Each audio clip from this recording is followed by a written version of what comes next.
Pour commencer, on va vous parler un peu de l'Ukraine. Qui, parmi vous, s'intéresse à la situation actuelle en Ukraine? Allez-y, levez la main. Tous. Génial. Qui parmi vous est au fait de la situation en Ukraine? Qui peut me dire exactement quelle est la situation dans l'Est? Quelles sont les positions de l'armée russe? Quelles sont les opinions des habitants de Donetsk, des habitants de Mariupol? Qui sait dans quelles conditions se sont tenus le référendum du week-end dernier? Et même, qui sait qu'il y a eu un référendum le week-end dernier? Aujourd'hui, la presse est passée à autre chose, les médias ont changé de sujet. Et c'est normal. Néanmoins, il y a maintenant une absence d'information. Est-ce que vous êtes confortable avec cette absence d'information? On va continuer un peu avec la Hongrie. Qui a entendu parmi vous parler de la taxe Internet? Allez-y, levez la main. Génial.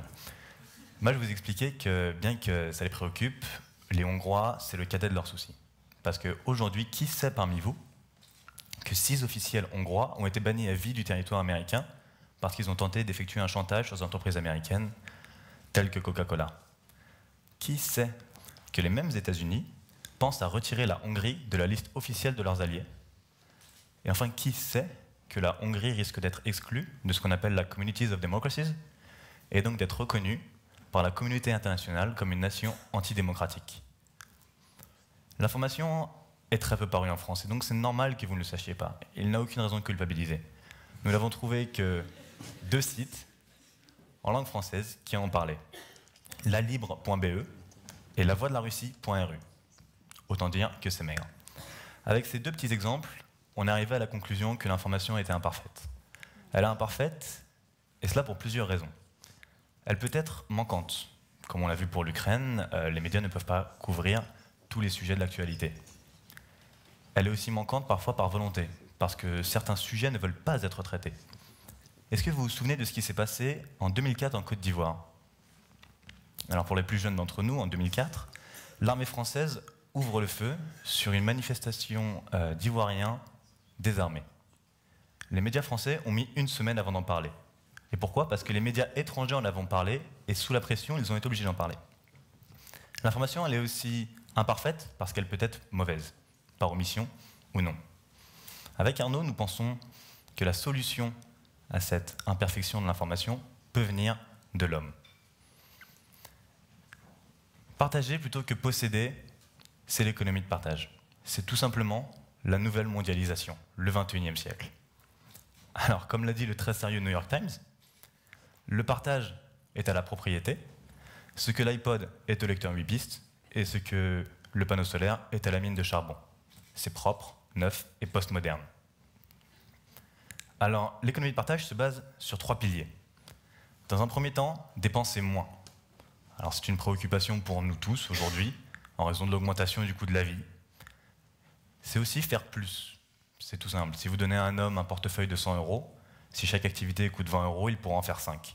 Si vous parvenez à réduire le coût de chaque activité à 10 €, il pourra en faire 10. Dépenser moins, faire plus. Mais c'est surtout faire plus ensemble. Les hommes, ensemble, ont la capacité de faire plus que l'homme seul. C'est le principe de synergie. L'ensemble supérieur à l'ensemble, l'ensemble supérieur aux quantités. Nous pensons que l'économie de partage sera le futur. Si vous regardez 20 ans en arrière, quand un homme voulait se loger, il se disait « il y a un hôtel pour ça ». Et il avait raison. Désormais, nous pouvons tous nous impliquer. Avec des sites comme Airbnb, nous pouvons tous proposer un logement à un passager qui est dans notre ville et qui désire se loger. Et donc, Airbnb, c'est dépenser moins, offrir plus. Et surtout offrir ensemble. Est-ce que vous saviez qu'en seulement 4 ans, donc en 2012, Airbnb a vendu plus de nuitées que l'ensemble du groupe Hilton? Donc c'est un exemple parfait qui montre que grâce à l'homme, on a amélioré le logement. Alors, pour continuer, quand un homme voulait aller d'un point A à un point B, il prenait un train. Il y a 20 ans, cela paraissait totalement normal. Et aujourd'hui, nous pouvons aussi tous nous impliquer. Avec des sites comme Blablacar, nous pouvons tous avoir accès au covoiturage. Savez-vous même d'ailleurs que dans l'ensemble des États-Unis, il y a maintenant des lignes entières d'autoroutes qui sont réservées aux voitures qui utilisent le covoiturage. Le covoiturage, encore une fois, c'est dépenser moins, offrir plus de destinations que le réseau ferré et surtout voyager ensemble. C'est un autre exemple de l'humain qui a amélioré un service. Nous pensons à nouveau que l'homme sera la solution aux carences de l'information. Et c'est donc pour cela que nous avons créé Gustave. Pour créer Gustave, nous sommes partis d'un principe assez simple, un principe qui dit que la visibilité et la publication de vos idées, de vos travaux, de vos pensées du jour ne doivent dépendre uniquement que de votre capacité à vous exprimer. Elles ne doivent pas dépendre du nombre d'amis que vous avez sur les réseaux sociaux. Elles ne doivent pas dépendre non plus de la ligne éditoriale d'un journal. Elles ne doivent pas non plus dépendre de vos capacités à référencer un blog sur les moteurs de recherche. Elle ne doit pas non plus être limitée en 140 caractères. Pour cela, nous avons voulu créer un site sur lequel chacun pourrait, avec des compétences simples, donner ses idées, donner un témoignage, parler de d'un sujet qui l'intéresse. Comme tous les projets ont une histoire qui a éclairé une petite lumière dans la tête de leur créateur, nous avons la nôtre aussi. Cette histoire, c'est celle d'une discussion. Une discussion que nous n'avons pas exécutée, une discussion à laquelle nous avons assisté. Cette discussion rassemblait 3 étudiants étrangers, une habitante de Tel Aviv, une habitante d'un kibbutz et un immigré palestinien. Donc autant vous dire qu'au début, on avait un petit peu peur de la tournure qu'allait prendre cette conversation. Et à la fin de cette conversation, les gens, les spectateurs et les acteurs de cette conversation sont tous dit quelque chose. Et ben voilà, on a appris aujourd'hui. Et ils ont appris parce que cette conversation n'était pas basée sur une comparaison de chiffres plus ou moins vrais. Elle n'était pas basée sur une opposition d'idéologie complètement opposée. Au lieu de ça, chacun s'était juste contenté d'un témoignage qui expliquait comment eux, personnellement, dans leur quotidien, ils arrivaient dans leur quotidien ce qui les touchait dans ce conflit, et surtout comment ça impactait leur vie de tous les jours.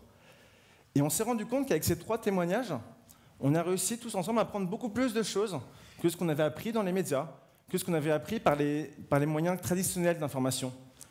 Et donc, avec Alexandre, on a commencé à réfléchir un petit peu et à se dire, à imaginer un système dans lequel, si on a envie de se renseigner sur un sujet, on aurait juste par un simple clic accès à non pas 3 témoignages, mais une dizaine, une centaine, un millier, pour justement, grâce à tout ça, un peu à la manière d'un crowdfunding, récupérer un maximum d'informations.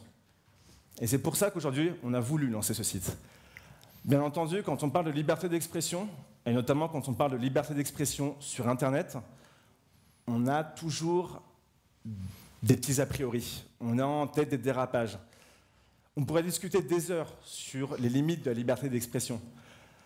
Aujourd'hui, on va juste vous résumer ça en une phrase. Avec Alex, nous estimons que la liberté d'expression a quand même une limite, la limite du respect de l'autre, et c'est une notion que nous voulons toujours garder sur notre projet.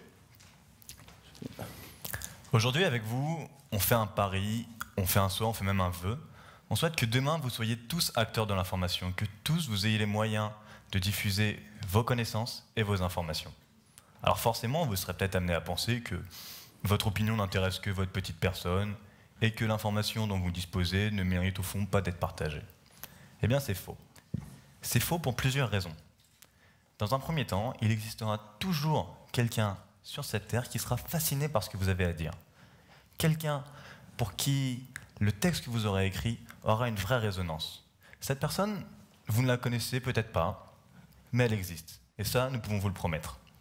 Comme disait Aristote, nous ne sommes au fond que des animaux doués de raison et de discours. Chaque personne capable de raisonner a un devoir de s'exprimer. La seconde raison, elle nous vient de Francis Bacon, qui décidément faisait beaucoup de choses. Francis Bacon a dit « La lecture amène à l'homme la plénitude, le discours l'assurance, mais seule l'écriture apporte l'exactitude. Écrire, c'est poser des mots sur ce que vous pensez. Poser des mots, c'est vraiment définir le fond de votre pensée. Et en ça, vous pensez mieux. Dans un dernier temps, écrire, c'est aussi être capable de lire. Être lire, c'est un discours, un partage, être deux. Et à la manière un peu d'un Sophocle qui utilisait la maïeutique afin d'accoucher des idées, vous pourrez être inspiré par d'autres idées. Et donc remettre en question ce que vous pensiez acquis. Et ça n'a pas de prix. Alors bien sûr, tout comme les hôtels continuent de vendre des nuitées, Et tout comme les trains continuent de desservir la France, vous continuerez à vous informer auprès des médias.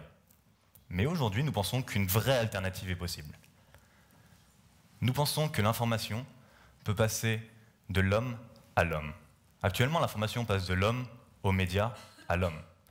Et qu'on le veuille ou non, il y a forcément une part d'interprétation dans ce schéma triangulaire.